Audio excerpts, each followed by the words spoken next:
In this lesson with 8 players, match training is again practiced on goals. Here they play 2 against 2. Each team has 2 resting players beside one goal. Remember, the most important objective of the match training is to develop strong attacking players.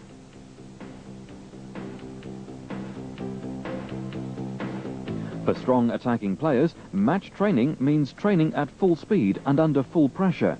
It's very important that the level of difficulty always be adjusted to the technical development of the players.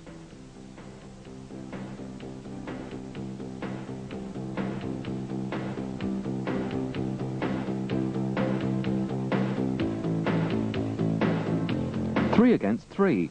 Each team has one resting player on one goal.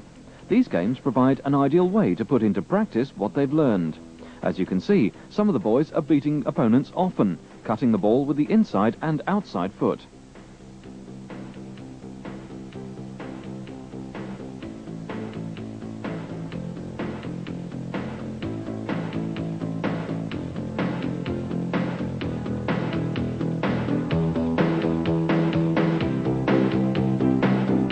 Here, the team without possession defends an area in the middle plus the 2 goals.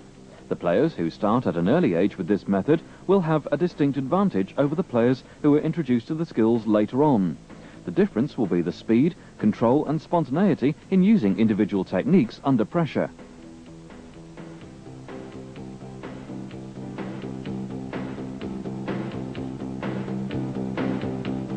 Three against 3, with one resting player between the goals. Practice on 4 goals is advantageous for less skilled players, as they have more options and space. Less skilled players who've been forced to play against full opposition right from the start are often not capable of beating opponents individually. It's a wrong policy. Repetition, then opposition is the right sequence. Starting with exercise 9, now 4 drills practicing on 1 goal. 4 couples, 1 defends an area marked by cones. For technically strong players, all these games are also ideal for developing defending techniques. Good defending requires good concentration, judgment, flexibility and quick reactions. This drill is practiced without goals by practicing kicking technique during the build-up training.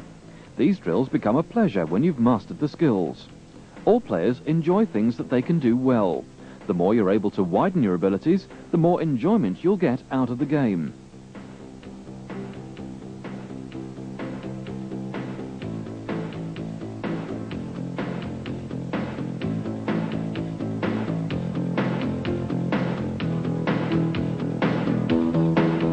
If one of the resting players changes with the passer from this position, he sets off with the 2 fellow players to beat the 3 opponents in the other direction. Continuous initiative with risk, flair and confidence is the aim during all these games.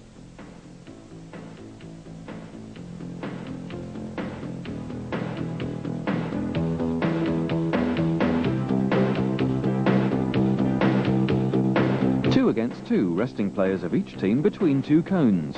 During these games, there's always competitive spirit between the teams. Each player tries to produce the most and best individual and collective moves.